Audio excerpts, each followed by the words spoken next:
예수님의 부모는 해마다 파스카 축제 때면 예루살렘으로 가곤 하였다. 예수님이 12살 되던 해에도 이 축제 관습에 따라 그리로 올라갔다.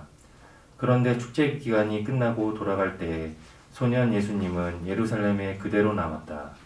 그의 부모는 그것도 모르고 일행 가운데 있으려니 여기며 하룻길을 갔다. 그런 다음에야 친척들과 친지들 사이에서 찾아보았지만 찾아내지 못하였다. 그래서 예루살렘으로 돌아가 그를 찾아다녔다. 사흘 뒤에야 성전에서 그를 찾아내는데 그는 율법 교사들 가운데 앉아 그들의 말을 듣기도 하고 그들에게 묻기도 하고 있었다. 그의 말을 듣는 이들은 모두 그의 슬기로운 답변에 경탄하였다. 예수님의 부모는 그를 보고 무척 놀랐다. 예수님의 어머니가 얘야 우리에게 왜 이렇게 하였느냐 내 아버지와 내가 너를 애타게 찾았단다 하자 그가 부모에게 말하였다. 왜 저를 찾으셨습니까? 저는 제 아버지의 집에 있어야 하는 줄을 모르셨습니까? 그러나 그들은 예수님이 한 말을 알아듣지 못하였다. 예수님은 부모와 함께 나자렛으로 내려가 그들에게 순종하며 지냈다. 그의 어머니는 이 모든 일을 마음속에 간직하였다. 예수님은 지혜와 키가 자랐고 하느님과 사람들의 총에도 더하여 갔다. 모두 자리에 앉습니다. 잠시 묵상하시겠습니다. 우리 중에 가장 늦게 출근한 사람이 예언인가? 예언이 어디 있나? 안 보이네.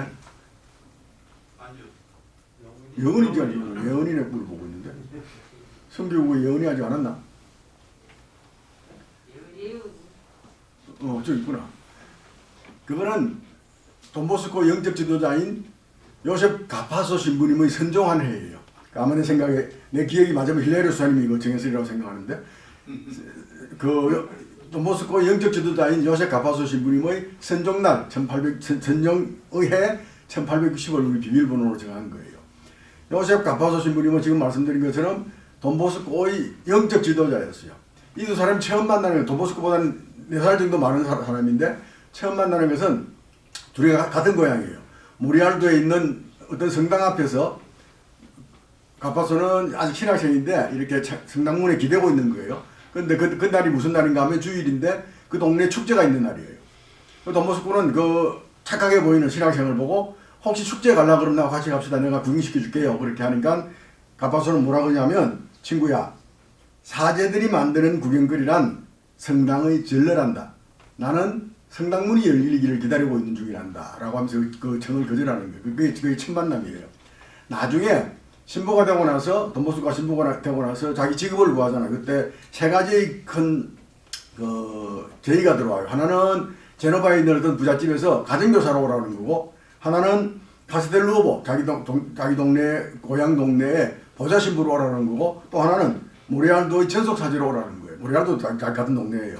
전속사지로 오라는 거예요. 이 세 가지를 놓고 고민을 왜 가난한 사람이기 때문에 돈을 벌어야 되니까 이 세 가지를 놓고 고민을 하는데 그때 가파소한테 가서 물어봅니다. 내가 이 세 가지 중에 어디를 가면 좋겠냐라고 하니 가파소가 셋 다 버리고 우리 학교로 와라. 가파소는 그 당시 사제학교를 신부된 사람들을 위한 사제학교를 운영하고 있었는데 다른 거 다 버리고 우리 학교로 와라. 그래서 돈보스코는 그 학교에 가서 이제 공부를 하게 됩니다. 그때 돈보스코는 이런 말을 합니다. 어제 말했던 고몰로를 만났을 때 나는 그리스도교 신자가 되는 법을 그로부터 배웠다고 그럽니다. 가파소 학교 가서 돈보스코는 뭐라 그러냐면 나는 신부가 되는 법을 이 학교에서 배웠다라고요. 물론 신학교를 다녔지만은 좀 더 신부로서 고해성사하고 강론하고 또 윤리신학 이런 것들을 공부하면서 훨씬 더 신부답게 사는 법을 배웠다라고 이야기를 합니다. 뿐 아니라 돈보스코는 신학교를 갈까 말까 돈이 없으니까 신학교를 갈까 말까 고민할 때도 가파소를 가서 물어봅니다. 가파소는 돈 걱정하지 말고 신학교 입학해라. 돈은 해결될 거다. 근데 입학하니까 그 당시 학장신부님이 그 첫 학비를 면제시켜주는 그림을 들었고요. 또 선교사로 가고 싶었는데 선교사로 갈까 말까 하니까 또 가파소는 선교사 가지 말고 청소년들을 위한 사업을 하라고 그렇게 여러 가지로 지도를 하신 분이세요. 내가 오늘 하고 싶은 이야기는 이겁니다. 돈보스코는 가파소라는 훌륭한 지도자를 가졌는데 지도자만 있다는 게 중요한 게 아니라 돈보스코는 언제나 다른 사람에게 그 지도자에게 자기의 고민, 자기의 문제, 자기의 것들을 물어보는 거예요. 의논하는 거예요. 근데 우리는 어떻게 하는가? 어떤 문제가 생기면 아주 깊게 생각합니다. 아주 고민합니다. 어떤 사람은 열심히 기도합니다. 그리고 혼자 결정하고 이제 가서 통보하는 거예요. 나 이렇게 하기로 했습니다. 통보하는 거예요. 근데 돈보스코처럼 현명한 사람들은 문제가 생기면 많이 생각하지요. 기도하지요. 그리고 의논합니다. 지도자와 의논. 그리고 결정을 하는 거지요. 그 의논을 하는지 하지 않는지가 우리가 현명한 사람이 되는지 되지 않는지의 문제입니다. 아마 우리가 보통으로 우리 사람의 습관들은 그렇게 됩니다. 의논하기보다는 혼자 고민하고 혼자 생각하고 혼자 기도하고 결정하고 통보하는 것이 보통 우리의 습관이지요. 거기에서 한 걸음 더 나아가서 남과 혹은 지도자와 의논할 수 있는 사람이 되게 해달라고 의논하고 결정할 수 있는 사람이 되게 해달라고 우리 성도님께 기도하도록 합시다.